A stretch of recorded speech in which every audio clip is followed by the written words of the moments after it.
All right, we're back. As you just mentioned, episode 159 of the Morse Code Podcast. Happy pre-app, Dan Morse. Action-packed show tonight. I'm actually looking forward to it. A lot going on for Monday evening in mid-March. Early to mid-March.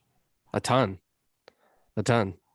Yeah. Not much of it on the actual field of play or court of play. I don't have much to talk about on field sports-wise at all. No. But like I said, action-packed show from beginning to end. Yep. Always brought to you by our friends over at Cold River Vodka. Make sure to check out at Cold River Vodka on social media. Check them out next time you're in the store. Always a great product at fair prices.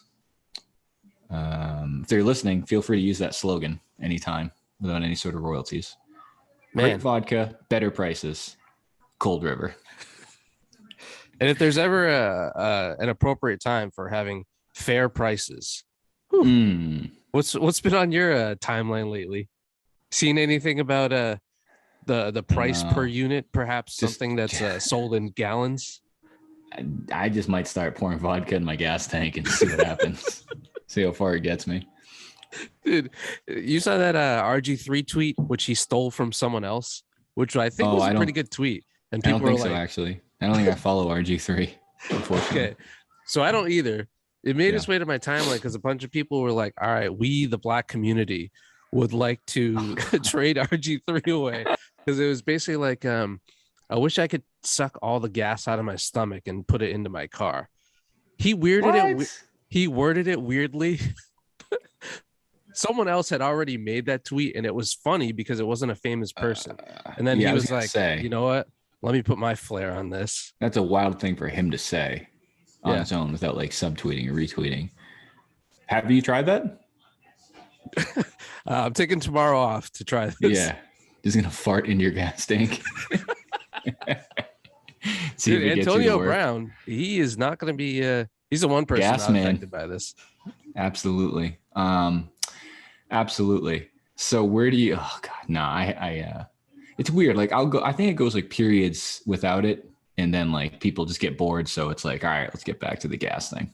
Let me take a picture of the local gas station in town. And yes, it's expensive everywhere. Dude, I don't like it any more than the next guy. People are now taking videos of the gas station employees changing the prices. Have you seen that? That's pretty sick. No, I haven't seen that. That's dope. It's like a live action. Yeah, it's pretty good. But anyways, my apologies for the digression. No, that's cool. Good thing for me, I really don't talk. I was gonna say, like, I work from home primarily, so I don't really pump gas that much. Same. So I really, not to sound, bougie or anything, but I don't really check the price when I go. I kind of just do it. Like you've alluded to before, I have to get it. So it's like, I don't know. I have seen some, it's like literally gas stations like across the street from each other. This I'll really never get. I know I'll probably get killed for this, but like, I know for a fact there's people who like, if it's like 405 at one place and 404 down the street, they'll go out of their way to go down the street to the place at like 404. And I can't imagine how much money you're saving doing that. Well, yeah, they'll turn left through like 6 lanes of traffic to get to the 404. And they'll let you know about it for sure. That must be hell, just being like a high school kid working at a gas station. You probably hear so much shit throughout the day. Yeah. Oh my God. Yeah, those poor people actually changing the numbers. Like people think those kids who are changing the prices are the ones actually like changing the prices, like making the decision that this is now how much gas costs based on oil prices overseas and whoever president is at the time. Those kids, I feel for those kids. Those are like the new, they're like the new like grocery store workers, like at the beginning of the pandemic. Like I don't know what to tell you. I just work here. I get paid. I also pay for gas, and I'm not thrilled about it. I don't get like an employee discount. I make exactly 2 gallons of gas an hour. That's how much they pay me at this job. Right. So. I don't make much more per hour than this gallon of gas. So you're preaching. You're barking up the wrong tree, pal. Barking up the wrong choir. Yeah, preaching up the wrong tree. So I do want to start. Where do you want to start, Calvin Ridley? I think that's an awesome story. Yeah. So this is somewhat breaking news, depending on when you're listening to this. If you don't catch this till like a couple years down the road, I don't know. Curious to see State of the Union at that time. But if you're listening to this within the next 48 hours, Calvin Ridley got busted today for gambling mid-season. It's up for the year. That's a lot. When I first saw the Schefter tweet, I was like, I had to like triple take at the check mark to make sure it was legit. Did not see this one coming, but I'll give you the nuts and bolts of the story, and then I'll get your thoughts, Sophie. But Calvin Ridley won't be playing any football in 2022 for the Atlanta Falcons, at least, in the NFL, at least. Gambled on his own goddamn sport. Damn. Potentially his own goddamn team. Maybe even like a pick him on himself, for all I know. But tough look. Goodell laid the hammer down on him today. And your thoughts when that tweet came across? It was funny because I got the update from my ESPN fantasy football app, which was interesting. Calvin Ridley out week 1. Questionable. Yeah. His draft stock was tanking. But a year is crazy. I really only have an entire season, possibly more, because they said indefinitely, so it could go further than that. Very good point. It was worded like he's out at least the 2022 season. Mm-hmm. And based on we'll talk about some of the funny clips coming out. It's honestly looking like it could get worse sooner than it gets better. Some of those clips, I'm not a defense lawyer, but I would find hard to defend. Right. Ooh. It's like we mentioned on this show plenty of times, we listen to Tyler, and it's a years long thing, like 3 to 4 year long thing that Tyler was talking about, how Calvin Ridley can rack up 1,000 yards, but is allergic to the end zone. So what the hell is going on all those times? I would assume he leads the league in negative yak over like the last few years. Yeah. Negative yards after the catch, backward yards after a positive catch, which I don't even know how that would be. Like if he, and again, I don't even know if these two things are connected, because obviously he wasn't betting on himself last year because he didn't really play. Were those highlights from games this past year? Because he did play a little bit, right? He did play a little bit, and it was the newer uniform, but I don't know when they started wearing that uniform. Right. And according to him, he was only betting in a very small window when he wasn't playing in November. Or maybe the better way to frame it is like, that's when he got caught betting. And obviously that's like anyone, when you get caught, that's the only time you've ever done it. So that was the only time he's ever bet on NFL football. But some of the things coming out, he was betting on 3, 5, 8 leg parlays. One thing I'd like to dive into, that 1,500 number going around. He's like, I only bet $1,500. I know you're a millionaire. That's still a decent amount to bet on football, I think, especially when you know you can't do it. I'd love if he was betting $1,500 on an 8-leg parlay, he's got to be out of the league. He's got to go to like Arkham Asylum. Like that, it's like absolute mental behavior. Unless you have a good inkling at maybe some of those legs hit. Yeah, unless you had an educated guess, perhaps. Mm-hmm. Yeah, some of those tweets coming out were very good. Mostly from Tyler, but let me see. There's a couple of good ones here. Your thoughts on this? Did you think the crime fit the time, or the time fit the crime rather? Initially, I did not, because he was betting on his team to win in the ones that like came out about him betting on his team. But then obviously the next logical question is, well, how many other times did he do this, like you said, where he didn't get caught? Right. Or who else does this? This could be a big beginning of a big bust. Yeah, and the NFL is legitimately a partner of DraftKings. It's really weird how they have. That's where it gets a little gray now. Yeah, sports is getting to a funny spot with that, where like 100%. They're all promoting each other, like in both directions. I did want to say one thing. Please, you can say more than one. Go ahead. All right, famous last words. Roger Goodell's quote. Boy, I don't think I've seen this. Your actions put the integrity of the game at risk, threaten to damage public confidence in professional football, and potentially undermine the reputations of your fellow players. Yeah. So the reason I point that out is because your actions put the integrity of the game at risk. I feel like anytime someone uses the word integrity, whether they're the defendant or the plaintiff, I guess, not to use lawyer speak Go ahead. from my other profession, We're all but lawyers here.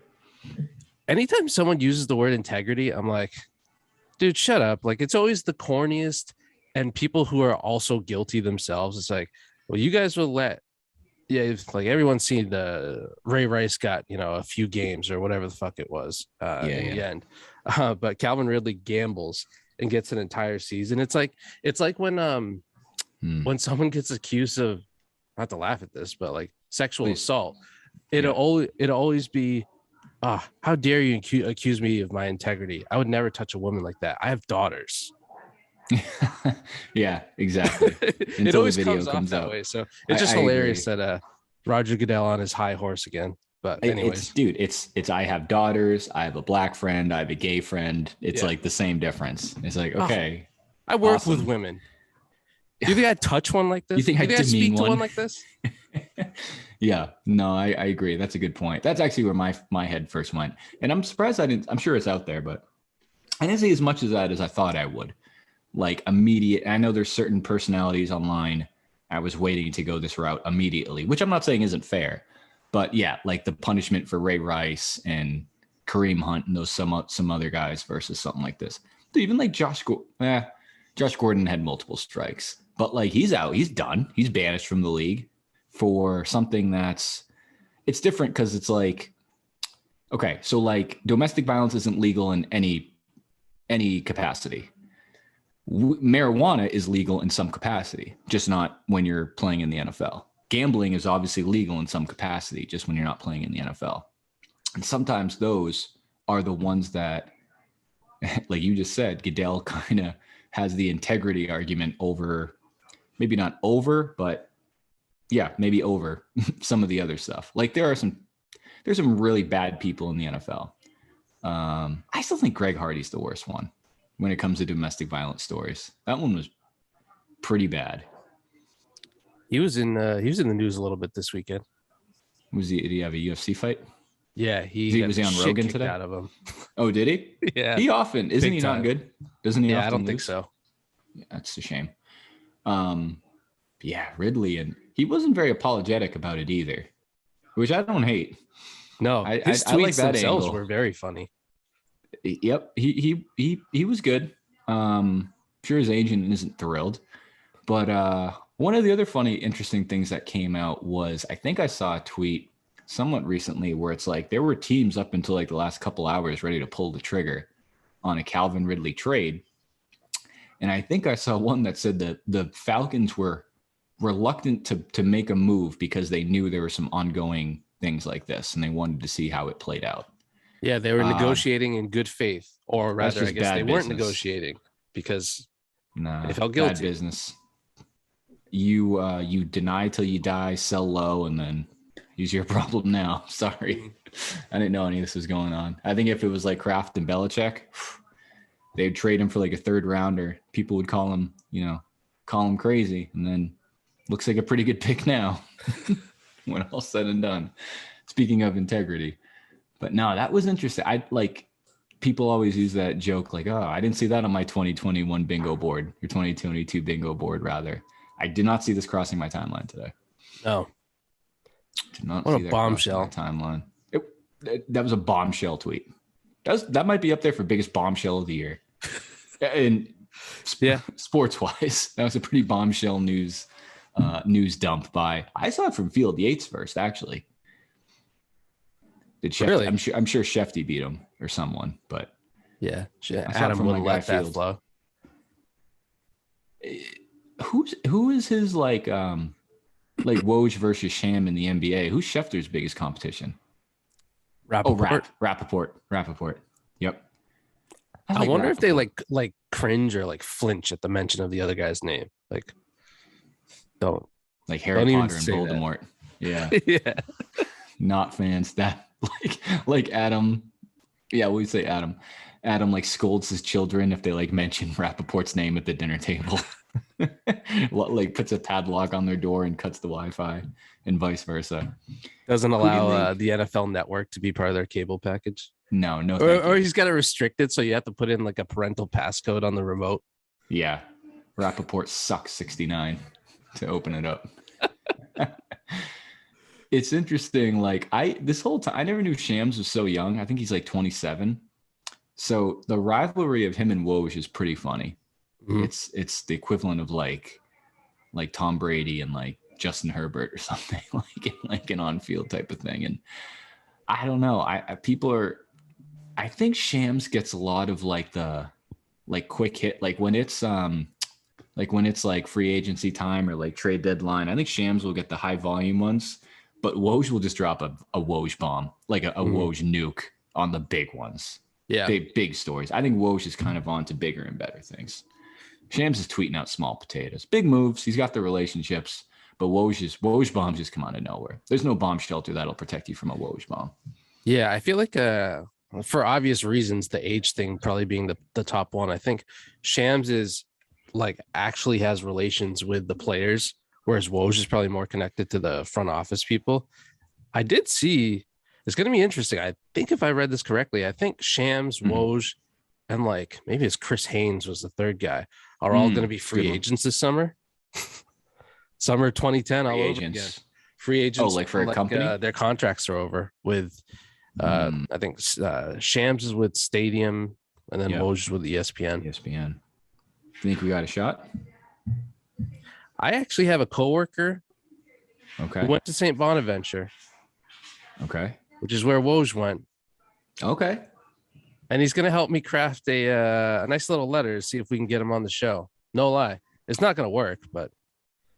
I meant like to sign him, like to work here. But, well, that's how we start with an audition. An unpaid internship. And then you work your way into an opportunity.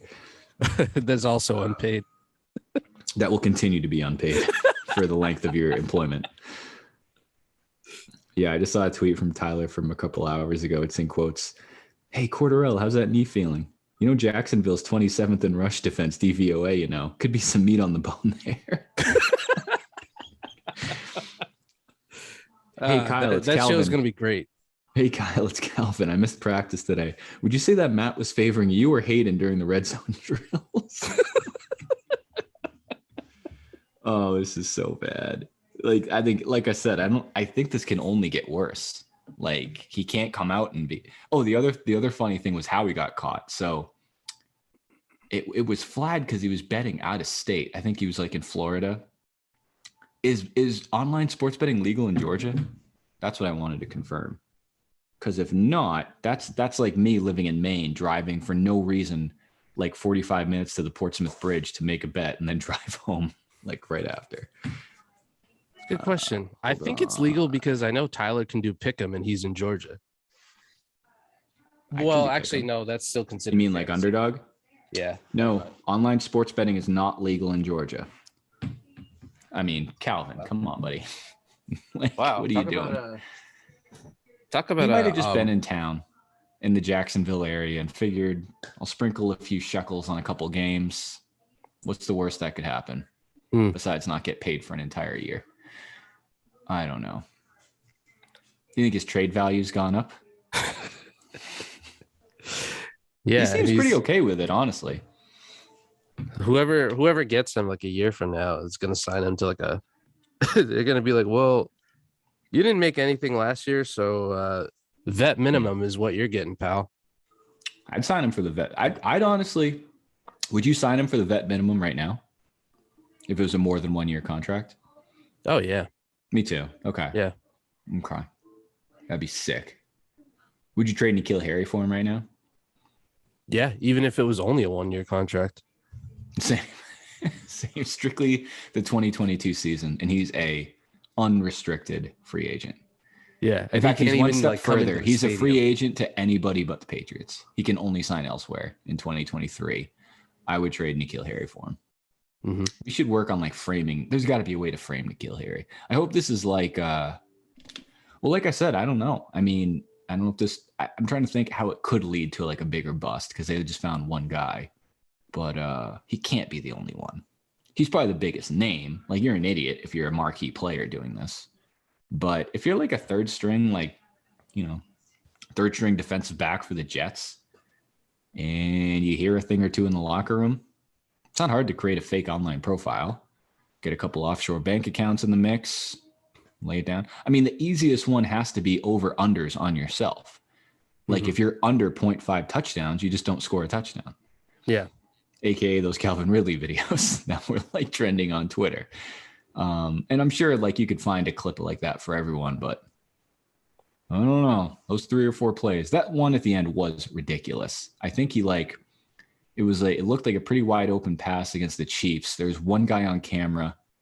He literally ran into 4 other guys to get tackled at like the 10-yard line. That like if you sat him down in the court of law and played that in front of a jury, that's a tough one to defend. I also forgot to mention this. He straight from the horse's mouth, he does not have a gambling problem.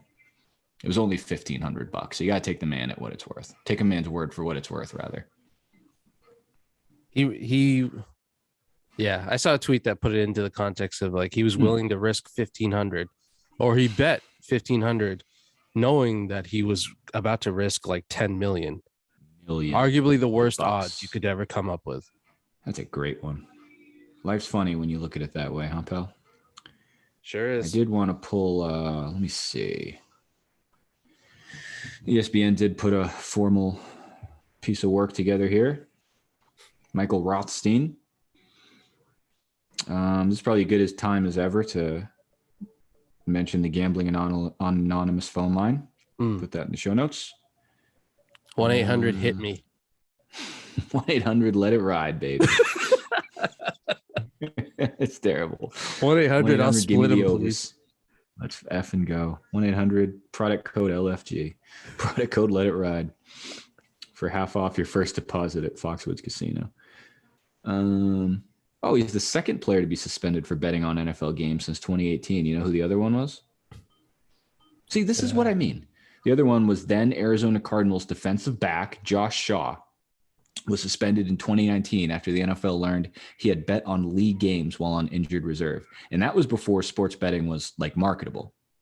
Those are the guys who should be betting on sports. People like Josh Shaw, Arizona Cardinals defensive back. Yeah, this story reminds me of like the Gruden thing where it's like you only caught one guy. Like the other bigger fish, it's probably like Mahomes or something. But they're like, he's the quarterback on the best team in the league. So Calvin Ridley, unfortunately, you're gonna have to fight for the team. Yep. Yeah, that's not good. Oh, Calvin. Yeah, I don't know. I was feeling good about Calvin too. I wanted him in New England. I'm not saying I don't anymore, but I wanted him preferably for the 2022 season. Yeah. Silver lining. Ridley's contract will toll until 2023 and come off the books for 2022, opening up $11.1 million in salary cap room for the Falcons. So who says this maybe wasn't an inside job? Free up the books a little bit for the offseason. Maybe they're going to go after a big name. Kyle Van Noy, perhaps. Maybe. Now that he's free. There's a lot of targets up for grabs in Atlanta. I would give Kyle Van Noy a ring. Yeah. Oh, their receiving core is awful. Interesting. Today. What? Calvin Ridley gets busted for betting.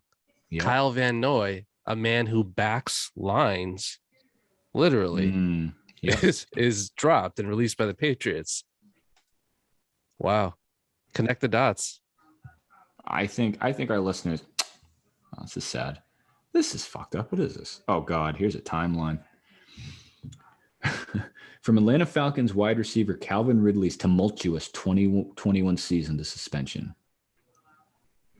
This is not good. So May 3rd, 2021, the team picks up his 5th-year option for $11 million.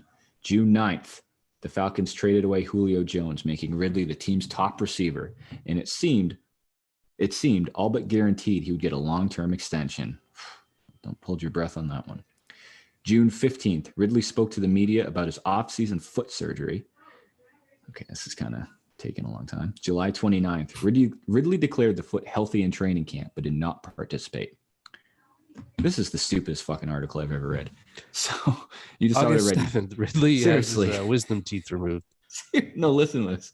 July 29th, Ridley declared the foot healthy in training camp, but did not participate in any preseason games. I swear to God, this is the next date. August 4th, 2021. A good day at practice with his daughter. And there's a picture of Calvin Ridley posting a tweet with hashtag girldad. That's it. That's the event from August 4th. Yeah, Number definitely 12. tumultuous. Ridley opened the season with 5 catches for 51 yards against the Eagles. Not a good game by his standards. It's only 10 fantasy points. So he played 1, 2.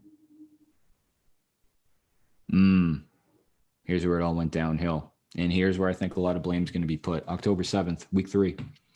Team getting ready to go to London for a game against the Jets. He declines to go because of what he deemed a personal issue. Then it was the bye week. Oh, he played as late of October 24th. October 31st, he played. God damn. November 5th, non-injury list. And then we skip to later in November. Ridley's betting spree covers 5 days in the month and includes parlays, in which he included the Falcons to win. I think there should be like a small asterisk when you bet on your team to win as opposed to lose. Wouldn't you agree? Like, wouldn't it be much easier to manipulate a loss than a win? Especially if you're talking about the Falcons who blow. Much easier. While you're not playing, so they're even more you're their best player, you're not playing, and you're betting for them to win. Mm-hmm. Maybe this isn't a bet. Maybe you just shouldn't be gambling. These are terrible bets. Very bad bets. You know more about the Falcons than anyone, and everyone else knows they suck. And you're in a parlay is different because it's like, imagine hitting everything, and then the one leg you lose is because you're betting on your team, who you know stinks. I kind of feel bad for him now. He must have maybe got some bad advice. Maybe he's listening to Trista Crick's gambling podcast and she suggested it.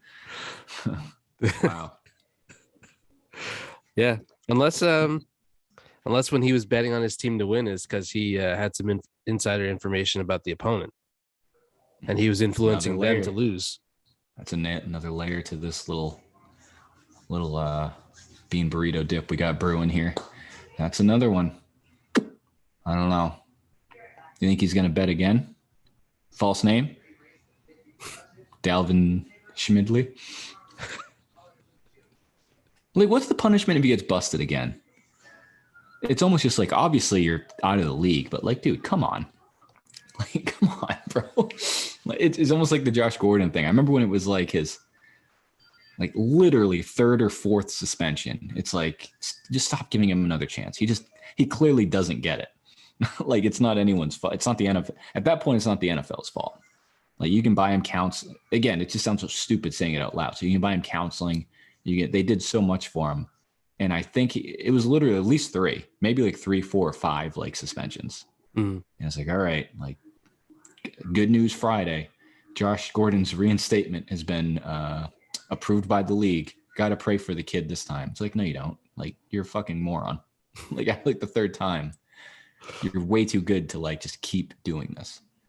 And I'm not saying like this is the same thing, but unless he gets caught again. But it is weird. Like, it is going back to what you said. Like, all these pro sports league make probably close to billions of dollars on sports betting now, which is crazy to me because before, like, there was a signature on a piece of paper making it legal. It was like an unspoken thing. Like, you don't talk about sports betting amongst people who are in pro sports. It's unheard of.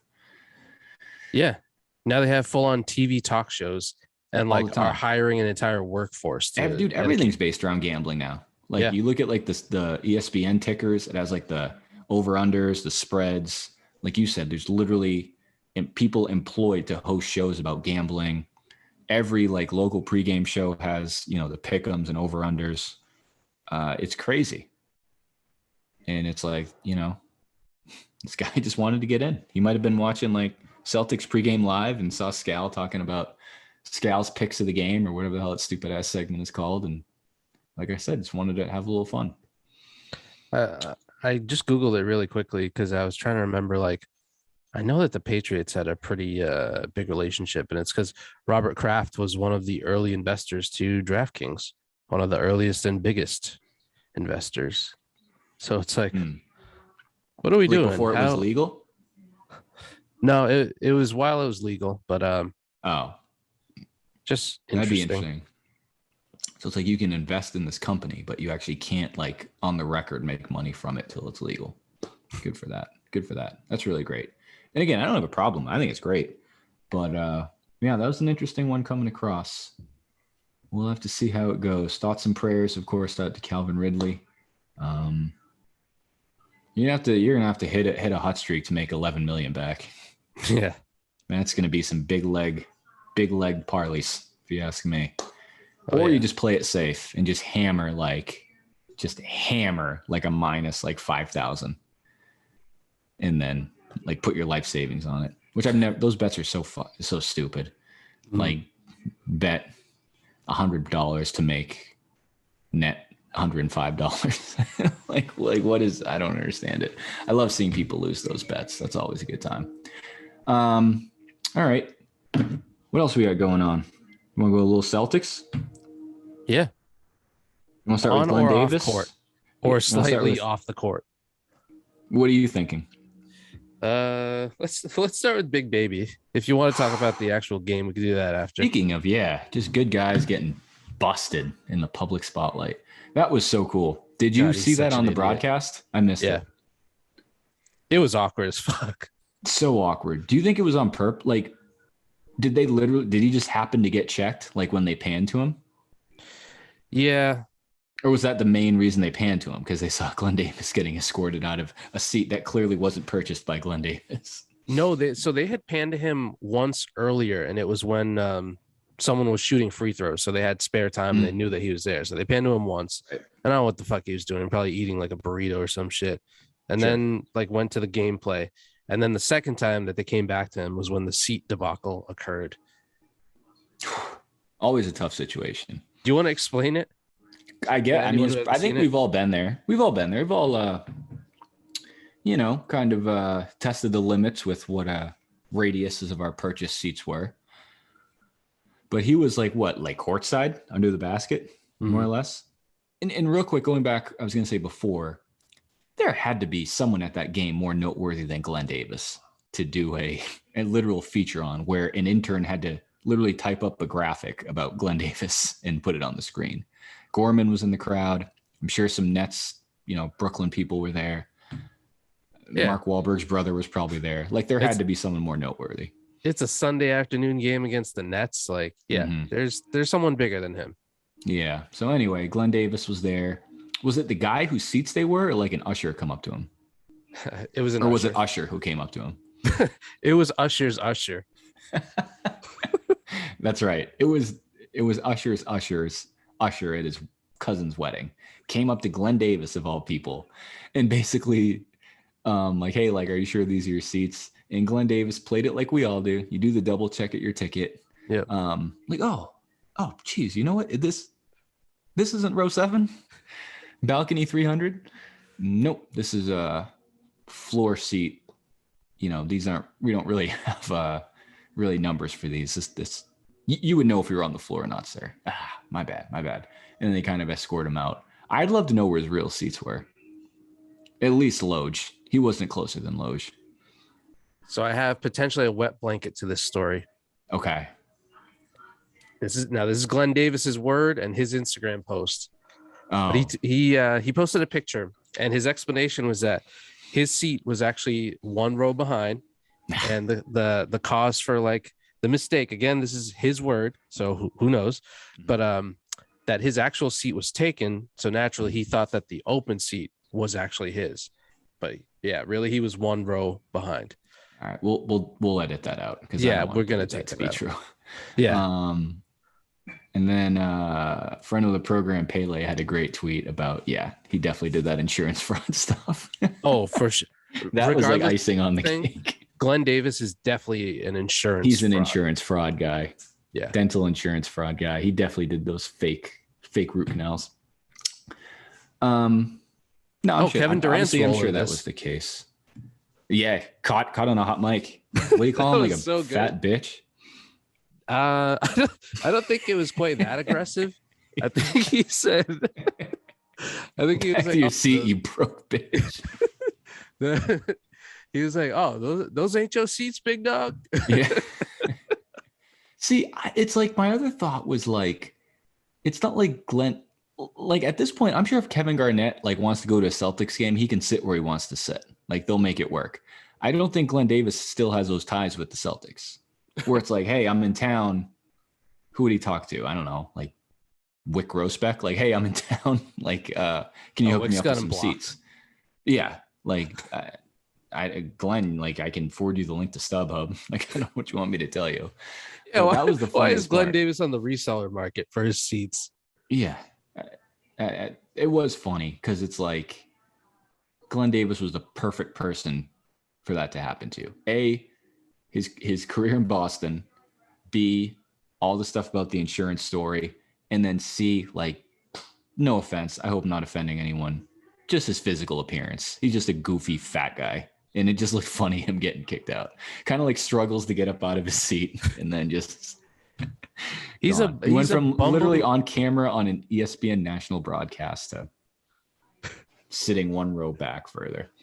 That couldn't have been more.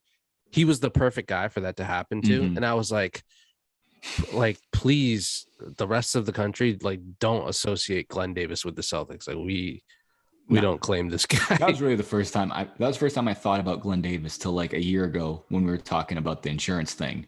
And then before that was probably 10 years. There's multiple like legitimate reasons to dislike him too. So I just remembered he got busted for like, what was it? Like 92 grand worth of weed or something like that. Yeah, and he's it done was some just like bad the stuff. manner and how obvious it was stupid. The crying incident with KG where KG made him cry on the bench. And then if you were a Celtics fan and like his rookie season was the title year and he was good his rookie season. I liked him. The very next year, remember he started taking jumpers and like how much we fucking hated watching him and Perk. So like ever since that point, his calling card was just getting rebounds and like cleaning up and getting all the garbage points. And then all of a sudden he thought he was like a superstar. Then they traded him to the Magic and he was just like a 15-foot jumper guy for the rest of his career. Yeah, he was a good draft pick. And whenever they got him. Was he first round? Second round pick. I remember him at LSU. Pretty good player. He's one of those guys who like came into camp, came out of college kind of chubby. And you're like, all right, like being in the pros, we can get him into shape. It just never really happened. So that's kind of not great. Not really what you want to see. You usually want to see the other end of that. Get in better shape as your career goes on. What are you going to do? Can't argue that. As far as the on-court performance by the teams playing, pretty good weekend for the old Boston Celtics. Leahy blocked your ears, but I think they looked pretty good. Seriously, like those are probably the two best games of the year. Yeah. Like from an entertainment perspective, and I think from a games that they won, good wins. I know they're both at home. That Friday or Thursday game against the Grizzlies, that was the game I was looking forward to more than, one I can remember in a long time. Ja was coming off probably his peak of the season. He's coming off that crazy game that we did a whole episode talking about. And he still played well. He kind of got off to a slow start, but he still in the end had a good game. And they won that game comfortably. Tatum looked great. The Brooklyn game, I think the other thing we learned from Sunday, as long as KD and Kyrie are back, like that's the Nets. Like they're a good team. All you need is those two guys. Simmons, we'll see, but I think they scored. I think they had I remember 20 minutes went by before I remember anyone else scoring a point. Like they came out killing. KD came out, even Kyrie came out. Kyrie was getting killed by the fans, which was good. And they won that game. I wouldn't call it comfortably, but maybe even better because Thursday showed they can win comfortably against a very good team in Memphis. And then Sunday showed that another big peak primetime, big talked about game with superstars. They can hang in there and they can close. whatever that series was, I think it was like 3 minutes left. Tatum hit, and then it was that Brown, the Jaylen Brown 3. I forget who was on him. He got someone on a pump fake. It might have been Dragic or someone. That shot into a timeout. They haven't closed like that in a while. That was sick. That might have been the best moment. That was like my favorite shot of the season. Great Marcus Smart weekend. Great Tatum night. Durant just did his thing as usual. But I don't know. My question would be, I know we talked about this offline. I don't remember a single season where the swing from like lows of the low to highs of the high was so drastic. And like we talked, I think understandably said, and I know at this point I do realize injuries was a big part of it, but they were so hard to watch. Like the first like couple months of the season. Mm-hmm. Oh my God, were they frustrating. The games they would lose, like the leads they would blow, the fourth quarters where they simply couldn't close. Tatum and Brown just not working. And then on top of that, all the like stuff in the media we had to listen to every day. It was like, oh my God, this run they're on, this is definitely one of my favorite Celtics teams in a while. Mm-hmm. At least, like I said, from a pure entertainment standpoint. Smart's doing his thing. Brown and Tatum are working. Tatum is, I think, taking a step. Rob, I love watching Rob now. Horford's having good games. Derek White, I think, was a good move. He's playing well. Even guys like Pritchard are hitting big shots. Neesmith's still a little disappointing. What else? Even Daniel Tice is playing good minutes. Yeah. Which was like a laughable trade at the deadline, which I didn't think was that bad. But I don't know. In the East, it's just so crazy right now. I don't even really know what their ceiling is. Yeah. Like it's going to sound like Homer to say 1 seed, but what are they, four games back? They're 4.5 games out of first place right now. That's not crazy. They went from almost for sure missing the playoffs to there's plenty of people, like respectable people, who consider them a championship contender. Yeah, I saw that. I don't know about that, but like I just said, you're 4 games out of first place. You're the hottest team in the league. You have the best defense in the league. You have what's appearing like a fourth quarter closeout type of superstar in Tatum. I mean, I'm not going to tell that person they're an idiot for saying that. You know, like it's defendable. I mean, even in front of them. So they're the 5th seed right now. Game behind Chicago. Game and a half behind Milwaukee, who I think's good. Philly, I think's good, but truly have to see. You have 2 of the biggest playoff wildcards in the league on the same team. And then Miami's the team in first place, like with a comfortable 3-game lead. So I don't know. I think the top 5 or 6, and Cleveland's only a game behind us. The top 6 I could see shaking up literally anyway. We'd have Chicago right now in a playoff series, which I think I'd feel good about. Who's the 7th seed right now? Toronto. Toronto's 7, Charlotte's 8, Brooklyn's down to 9. Atlanta's jumped up to 10, and then Washington's a couple games back out of the play-in.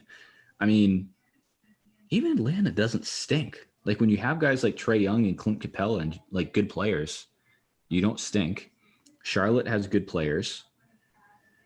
Toronto had almost just as impressive of a streak as Boston did, and they've lost a few.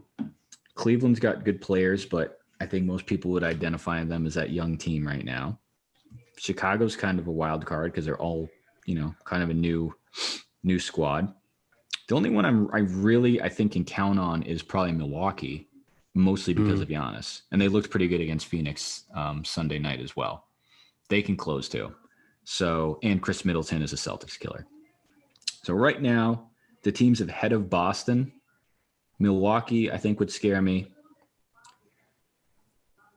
I think you can, like, Philly probably has the 2 best players, but I don't know. I think there's just some sort of energy about a Philadelphia-Boston series based on recent history. Oh, I would like to see Marcus Smart on James Harden again. Mm-hmm. I'd sign Tristan Thompson just for a series to play against the Sixers. I'd like a rematch against Miami too after that bubble series. I'd actually love that because a game, I'm assuming will probably be the road team. So a games like 3 and 4 in Boston is going to be much different than those bubble games a couple of years ago when LeMickey won the championship. Oh, and A Disney. All those LeBron nicknames are so good. I used to hate them, but now I just take them for what they are. LeChoke, LeChina, LeMickey, LeBrick. Oh, I love it. Shout out our good friend of the program, Nick Adams. And then, I don't really see anyone outside the play-in right now getting in. They're all terrible. I wish I could remember how the bracket works.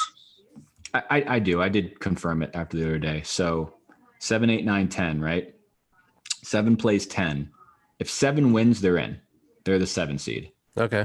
So the loser of that game, the 10 seed, plays the winner of 8, 9. So 8, 9, 10 8, 9, and whoever loses the first game have to win twice. Because that's how Boston. I forget what happened last year. Did we lose? No, we won. We beat Washington, right? Mm-hmm. And then got the 7 seed. And then it was Charlotte and Washington, and I think Washington won, actually, right? So it was the Wizards were in the playoffs last year. Yeah.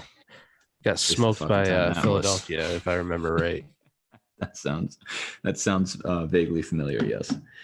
And then in the West, speaking of LeBron James, not to mention he had a pretty good game the other day. Lakers are in the 9 seed. Dude, Brooklyn and LA are the 9 seeds right now, respectfully. All due respect. Can't say I saw that one coming. You know who's creeping back is New Orleans. Leahy's boy CJ McCollum.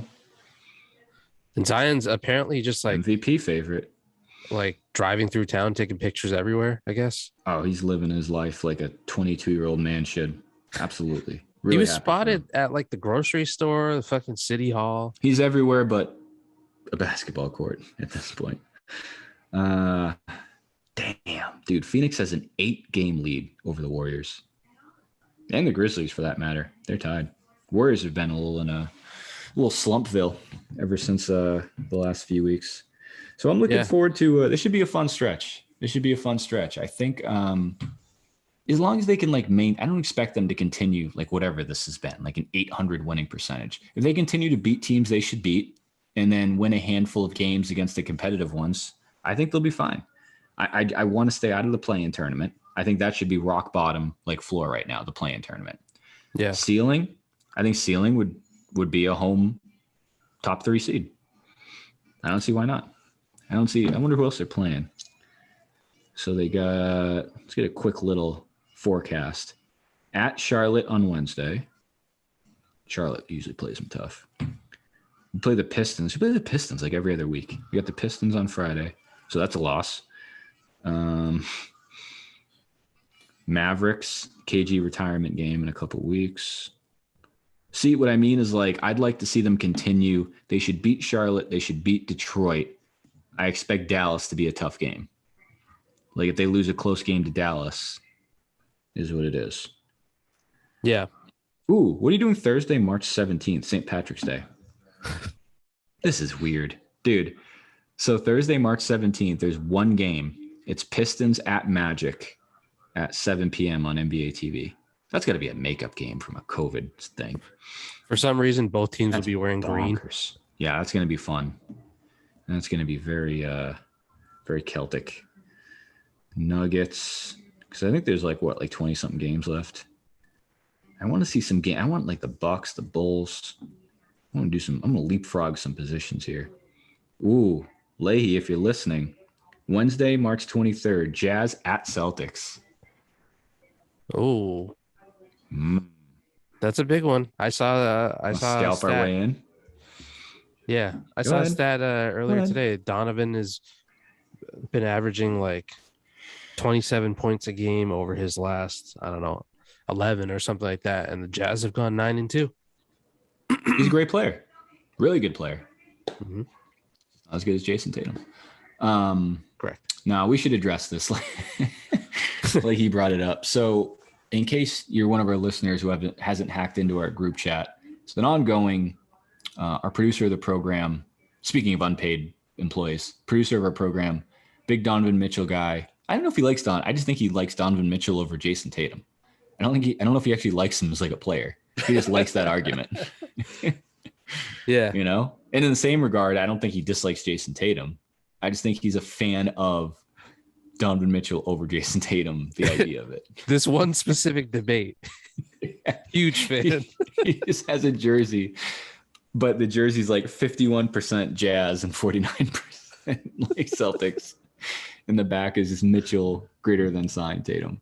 And I do think I had this interesting thought. So probably the first time I've ever had one. I think after Sunday's game, it's like people jump into like, okay, like Tatum's top 5, top 10, whatever, like MVP candidate coming, this and that. After like we actually laid out some players, it's easy to say like Tatum's top 10. I think after watching that game, I'd probably say the same thing. But I don't really know, because I think the list we quickly threw together was fair. Where was it? Here we go. So we had this debate. That's what I was going to say. Okay. So Leahy said, I don't know, said something stupid like 15 or 16, which sounds a little high or a little low, however you want to look at it. But here's the thing. He's like, go through your top 10. Off the top of his head, he said Giannis, Durant, Curry, LeBron, Jokic, Kawhi, Luka, Embiid, Harden, and Dame. I don't know if Tatum's obviously better than any of those guys, but I mean, that's 10 people right there. And then like there's other people. There's Jimmy Butler. There's, I don't know, Devin Booker, whoever else, right? Abdul Nader. Yep, of course. All the big names. There's just a lot. There's a very good talent pool in the NBA right now when Jason Tatum's not a consensus top 10 player. If you watch that game Sunday or Friday or like whatever, you watch like the last 10 games they've played. I don't know what my bigger point is, but like there's good players in the NBA. I don't know if that's a hot take or not. Good basketball players specifically. Yeah, I was hoping you wouldn't go there. LeBron's going to be out soon. The one I hesitated on was Kawhi. I just don't feel like I've seen Kawhi play in a long time. I know he just played last year, but I haven't seen Kawhi have a game like Tatum had. I know he's a little more well-rounded, but I think the best thing I'm taking away from his play lately, I think I said this in the group chat, is for all those like workout picks in the off season and all these post-game workout picks he does now, I enjoy. Don't get me wrong. I enjoy him as much as the next guy. It's nice to see him actually utilize the new muscle at his job. Yeah. Going to the rim, playing defense, things of that nature. So I have pretty high optimism for Tatum going forward. I'd buy him right now. Buy medium, sell him high. I still love Jaylen Brown. Smart's getting back on my good side. I'll never stop apologizing to Grant Williams. I owe that guy a beer next time I see him at Halftime Pizza for sure, because he is a very good bench player. He's an awesome role player, dude. Yeah. I can't believe we're talking about this. He's a great bench player. And you could tell the rest of the team like genuinely enjoys. Loves him. He's getting in like James Posey, like Eddie House territory, like off the bench. And I think he's good. I think this summer, he's the end of his contract. Celtics are legitimately gonna have to pony up some money to keep Grant Williams. Give him the franchise tag. An absurd statement. The Patriots are gonna fumble their franchise tag, so take it from them and give it to Grant. You should be able to switch it between teams in one city. That'd be so cool. Yeah. I've always said I think it'd be awesome to just do like interleague trades. Like the Patriots could trade, I don't know. Patriots trade like N'Keal Harry to the Broncos. In exchange, the Nuggets send Nikola Jokic to the Celtics, and the Celtics send Marcus Smart to like the Rockies or something like that. That would be really cool. I mostly meant it in terms of like fantasy leagues. Like if you did if you had a group of friends with like a baseball, basketball, and football league, that would be sick. If Corey still listens, we used to have that idea because we had a dynasty football and baseball league. And I think a friend of the program, one of your close personal friends, Scott McVicker, and I were talking one night. And I was just like, dude, if we could, like, I would trade you Aaron Rodgers for Troy Tulowitzki right now. And And he's like, it's our league. Like, why wouldn't we be able to do that? And I was like, let's do it. I think that'd be so fun. That's true. You guys are the commissioners. Right. Like, who's going to like slap us on the wrist and tell us we can't do this? We Look get at a me. form of like NFL letterhead letter from Josh Goodell, Roger Goodell, and Bud Selig. They like co-write it. Forward by Bud Selig. Or not Bud Selig, Rob Manfred, whoever that bozo is in place now. But how does this circle back to Donovan Mitchell? Yeah, we'll see. I guess they just have to play each other in the finals. Yeah. Which could happen. Jazz are right there. I mean, Jazz are a higher seed than Celtics right now, so I can't really say much. I don't know. Knowing really nothing about the Jazz, I would take Boston in that series if it happened tomorrow. That'd be a hell of a series. Man, that would be tough because Utah's always been such a tough place for anyone to play. Especially, yeah. You might say the Utah and Boston crowd have more in common than you'd think. I was thinking about this the other day. That's a good thing. Yeah. So Celtics are 39-27. They have 16 games left. If they go 11-5, which is certainly doable, yep, they're going to win 50 games, which is absurd to think about. Pretty good where we were 2 months ago. Yeah, for sure. 50 is a good benchmark. Good call. So they're obviously going to lose to Detroit. So that's one. So they have 4 games they can lose. That 11-5, that's interesting. That's a football number. That's football math. Yeah, like I said, I'd feel good about a home seed, 3 or 4. I think that'd be cool. I think that'd be a successful regular season. Do you think Udoka gets Coach of the Year attention, or is it just too late? Who's like? He would have to if they played like this consistently. I don't know who the coach of the favorite, like who is. Good point. Because all Coach of the Year, we talk about this all the time. It's either a team that was supposed to stink that's good, or a team that's riddled with injuries. Yeah. NBA Coach of the Year odds. Oh, I don't even know who the fuck's coaching the Bulls, but that guy probably has a decent shot. Even though, they made some big pickups a big pickup. 2021, 2022. That's this year, right? Yeah. Subject to change updated Saturday, March 5th. Technically, this was before the Nets game. Monty Williams is first. Okay. Phoenix. Yeah. That's fair, I guess. JB Bickerstaff, Cleveland. That's the team. Right. Team who used to stink, who's now good. Fire name alert, by the way, too. Taylor Jenkins of Memphis. Spoelstra. Billy Donovan. Chicago. I always forget he's the coach there. Yeah. Spoelstra again? Damn. And then Ime Udoka plus 5,000. Man, that's not bad money. If they finish like a top 3 seed, top 2 seed over these other guys, I might see what Calvin's thinking, but that's a pretty good odds. Yeah. Why is Steve Nash is on this list? He's a terrible coach. You should look up what are the title odds right now? Like who are, because when I was on DraftKings yesterday, the Nets were still like the way 4th highest. I was surprised the Warriors were like 2nd or 3rd still, and I feel like no one's really talked about them in a while. February 17th. Hold on. That's way too long ago. 3 days ago. I can work with that.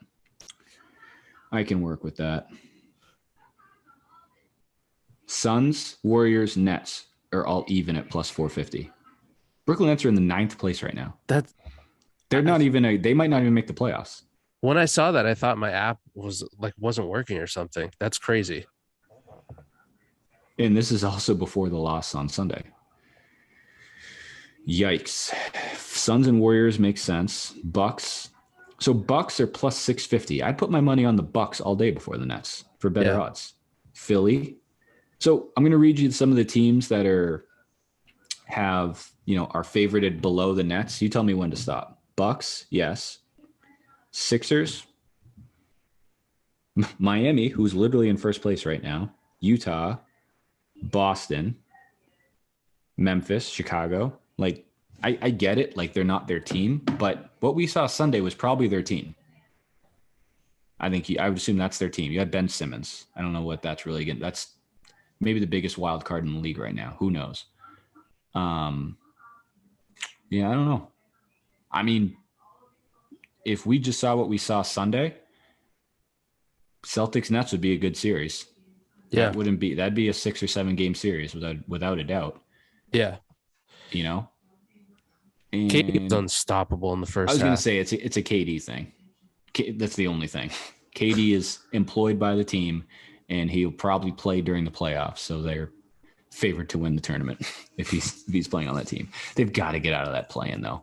They've got to start winning some games. Yeah, you know, there's only so many games left. They can't keep just they can't just keep doing that. You know, as long as we get in, seeds don't matter. Well, eventually, they do. Lakers, on the other hand, are in the same exact position, and I don't even know what their odds would be. You also can't just they're still way higher than they should be. Once the playoffs start.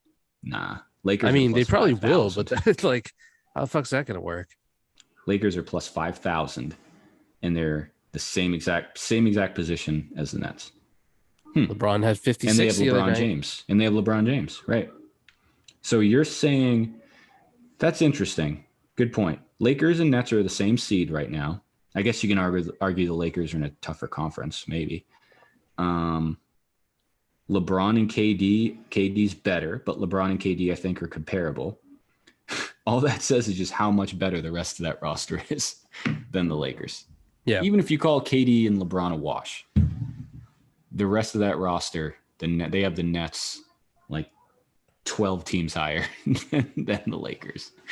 And I'm not disagreeing. I don't think the Lakers have a shot in hell of winning the championship. I wouldn't be surprised if they don't make the playoffs. If they're in the play-in, that's tough. I don't think LeBron wants any part of I lost the play-in game narrative. Because he knows old Nick Adams will get his Twitter fingers going and let him have it. Same with Skip. Skip might have an aneurysm. Do you think the reason that LeBron hasn't like subliminally dissed Westbrook is because he's afraid he's like the one guy who actually might fight him in the locker room or something? Maybe. Because I'm surprised. Usually LeBron will pretty much like he doesn't care other people, but he hasn't really done that. I think he respects Westbrook. I think he kind of has to. He's killing him, but killing LeBron's life. But yeah, he's got to respect him. Is he a clutch guy? No, only Data Davis. Yeah, right. Let's wrap up here. I wanted to ask you about Batman. You saw Batman, the Batman over the weekend? Can confirm it's a movie. It's him for sure. It's the Batman. Yeah, it's very good. I haven't seen. Have you seen those Twilight movies? No. Okay.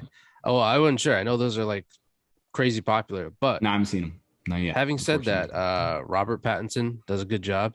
I think he looks awesome. I think it's a good one. You can tell. I mean, they hammered that trailer. Like I'm curious to see what I haven't seen, like in the movie from YouTube. So I guess spoiler-free review. You thought it was good. One of the better ones. Are you a big Batman guy? Have you seen the other ones? Yeah, I like Bale, Batman Michael in general. Keaton, all those guys. Adam West. I think it is funny how over the last like 4 or 5 years, the internet has like kind of roasted Batman in terms of his place among the other. I know exactly what you mean. Exactly what you mean. And I don't think it's a bad argument. He's cool. Very cool guy. That's what overrides all the other shit. Yeah. Is he the most efficient like crime fighter? Like if it was like, you know, the world's at risk, would he be my first guy off the bench? I don't know. No, he needs time to game plan. Yeah. If there's like a couple joints being passed in the park, you know, Batman can handle this one. Yeah. If Thanos is coming downtown, I might call Iron Man. But I think one of the funniest arguments I saw was that on the one hand, like Batman is simultaneously a narc because he is busting like petty crime. Yeah. And then on the other hand, cops don't really like him. So it's like no one fucking likes him. He's a cop who just dresses different than the other guys for some reason. And it's okay. He's an independent. Yeah. Okay. It's tough to like really truly show your colors as a Batman guy. But the coolness overwhelms all the other shit. But like, it also depends like who you picture as Batman. Christian Bale is a cool Batman. I can see Pattinson doing it. I didn't even see the Ben Affleck one because it looks so stupid. George Clooney, Val Kilmer, Keaton was okay, but like the Christian Bale Batmans were good. Yeah. And it's also obviously everyone besides Batman. Like the villains in the Christian Bale series were obviously incredible. But yeah, the new one looks good. It definitely has a different tone. And I like those ones, like the more realistic ones. Like the Riddler, from what I can see, is quite different than Jim Carrey in Batman Forever, which I'm fine with because that's ridiculous. That's another one that Batman just beats up on mentally ill patients. Yeah, I saw that floating around. That's a good take. That's a good tweet. But the realistic thing, you will definitely notice that this movie, at the end, I was like, yeah, how's it end? This is feasible. Like some of this stuff actually could happen. There's crazy people, for sure. Yeah. My biggest like pet peeve with Batman more than anything else is like, just move. Like Gotham City is a terrible place to live. Terrible. Yeah. Like you are per capita the highest mass murder insane people in one town. Mm-hmm. Luckily, it's literally the only town with Batman. So it's almost like a match made in heaven. Was Hines Ward in this one? Huh? Hines Ward, was he in this one? Nah. Yeah, actually, no, no spoilers. Okay. Roethlisberger. He plays. Hines Ward auditioned. They actually end up giving it to Antoine Randall L. Oh no shit! Wow, I'm a little older. Okay, playing younger. I'm 42, but I can play a 28-year-old. No problem. I can play Juju Smith-Schuster if you need me to. Do you know any of the rest of the cast? Actually, I did have one question I was going to ask you. Well, I know Zoe Kravitz is Catwoman. Yep. I don't know his name, but I know the guy who plays Riddler. I actually like him as an actor. Oh, I've never seen him Is the Penguin a big part of the movie? That was actually my biggest question for you. Big part. Really? Yep. He seems pretty underplayed in the trailer. Do you know who plays him? Yeah, Colin Farrell, right? Yeah. You won't know? I don't know what Colin Farrell actually looks like. Like now. Right. Is it a lot of like what's his actual name? Is it the same thing? Oswald Cobblepot? Is that his name? Is it a transformation into Penguin, or is he like the Penguin? Because the Penguin's a pretty defined character. I'm gonna get this wrong because there was one point where I dozed off for like 20 minutes, and I can't remember. Sounds like a good movie. Okay. Okay. I can't remember. While I was awake, they didn't explain the origin of the Penguin. I don't think he's an actual penguin. No, that's not what I was saying. But the name. Put it this way. No, I just meant everything. Like if you've seen Batman Returns, like Danny DeVito. Right. Danny DeVito casted as the Penguin is maybe the best casting in cinematic history. Like there's one person who can play the Penguin, and it's Danny DeVito. And I almost think there's one role Danny DeVito can play, and it's the Penguin from Batman. But yeah, that's actually one of the biggest things I was interested in, because that's a lot of, like, usually the movies have Batman and one main bad guy, right? Like Batman and Joker, Batman and Bane, whatever. This one has Catwoman, Riddler, and Penguin. And I'm pissed. I did stumble into like a half a spoiler about the end. I'll put it this way. It sounds like there's a potential for a sequel. Is that for fair? Sure. Okay, great. I kind of saw that, but no, I'm trying to go see it this weekend, probably Friday. I'm looking forward to it. It looks dope. I will say this about the Penguin. It is a different version of the Penguin for sure. It's not like the same guy that Danny DeVito was playing. Yeah. Okay, cool. No, but like I think the Riddler caught a lot of flack, like when his like screenshots, whatever, stills came out. I think that's sick. Like that's what a crazy person looks like. He doesn't need to have, like the stupid like jumpsuit with fucking question marks all over it and, writing like ransom notes to Val Kilmer. Yeah, I would argue that's very low on his list of priorities, is this fucking outfit for a crazy person. Does it dive into about how he like gets dressed? From what I can see, it looks like he's just wrapped in like tarp with like glasses on. There's another part I may have been asleep for. I don't think they explained his. Okay. You liked the movie? Dude, it's You 3 seem to hours. have been asleep for half of it. I know. Yeah, I know. That's tough. That's tough. Going to see it Friday night, eh? Maybe. You want to come? I wouldn't rule it out, Okay. depending on where exactly you go to see it. I was probably thinking around here, Maine. Yeah. No, we'll see. Yeah, maybe next time we'll dive in. We haven't done a State of the Union as far as TV and stuff. I did watch Winning Time. I know you haven't watched it yet, so we won't talk about it. The Lakers show. It's good. It'll be good. It'll be good for us to talk about it on a weekly basis. I can't believe John C. Reilly's playing a serious character. It's not. It's an Adam McKay movie or show. If you know anything about him, it's like have you seen like Big Short or like Vice or Don't Look Up? You saw Don't Look Up, right? With Leonardo DiCaprio. Oh, I thought you did. Well, I guess there's no point in continuing this then. Never mind. Compare him anyways. Yeah. No, it's good. It's like a comedy drama. Okay. Like it's kind of funny, I guess. I don't know, but it's like the way he does his movies. Like they often break the fourth wall. Like he'll just like talk to the camera, which I think is cool. They're all playing like the real people. Like I said, we'll talk about more next week. Whoever the hell they casted to play Magic Johnson, like that's Magic Johnson. Like he looks just like him. Ooh, okay. John C. Reilly's character is great. I'm curious. I don't know if they're going to make him a bigger character, but Donald Sterling has a cameo in the first episode.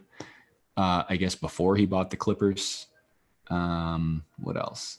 No, what's it's his a dope role? show. Like, what did he do? Right. He was just hosting a party. I guess. Okay. I don't know. He was like a billionaire. I think he bought I don't know when he bought the Clippers, but it was obviously after Jerry Buss bought the Lakers. But no, it's good. But it's like, I also wonder how I don't know if it's just like a 1-season miniseries because you can't just keep writing storylines. It obviously ends somewhere. Right. I think it is just 1 season. I'm fine with that. It's going to be really good if that's the case. And so we'll talk on that last time. I know we have some stuff. Ozark's coming in April. Oh, Barry's coming in April. I need to watch. I really want to watch Better Call Saul. I just have so much I'm like, I haven't even started it yet. Yeah, that's a lot. It's good. It's good. It's good. You would have a lot to catch up on. Yeah, I know. That's fine. You don't watch Euphoria, right?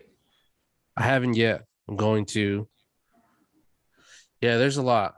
I've been watching that Severance show on Apple. That 70 is show? really good. It's the one that I think in the group chat with me, you, and Justin, we talked about. The one with Ashton Kutcher? That 70 show? No.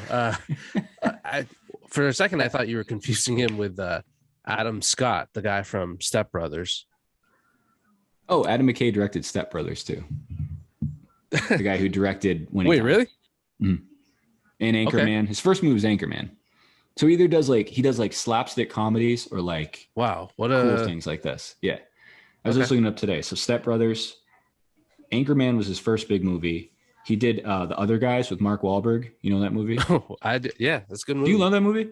I like that movie a lot. That's like I think an underrated like top 10 comedy movie. It's so good. Did that. And then Big Short is probably the most similar movie to this. Big Short's great. That's a great movie. You should watch. But yeah, Severance looks good. I know I saw the trailer for that. I'd watch that. Stranger Things is coming out. I haven't caught up on that. Are you up with Stranger Things? Yep. I saw a picture today. It was like Will Barton from season 1 to Will Barton today. And I'm not convinced that's the same person. That's like Jonah Bird on like times 100, like type of puberty exchange. Yeah, they've got to wrap that show up soon if this isn't the last season. He looks like, I don't know, like Rob Lowe, but he's in like high school. I'll probably watch that because Stranger Things, I did enjoy that a lot. It was a very good show. The Wire season 6, is that coming out soon? The Wire Back to the Docks, the miniseries. I will never know. You wouldn't watch it if it came back? No, I probably would. I'd be interested in how they would like update it to 2022 times. Have you tried a rewatch since you watched it once? I haven't. I don't know that I could do that. All right. I hope we're not still recording. I tried a rewatch and I couldn't do it. I tried. Dude, it's slow. It's so fucking slow. And I know. It's the greatest show of all time. I just don't think it's good. That's all. I do think it's the greatest show of all time. I just don't think it's very good. So that's all. It's and great. I don't enjoy it. It's great. It's just not good to watch. No. Great, not good. Yeah. Yeah. But okay, cool. What did we miss? Hold on. Winning time will be good. That'll be fun. Okay, we'll sign off here. Yeah, we'll sign off here. See you guys next time. Peace. Peace, buddy.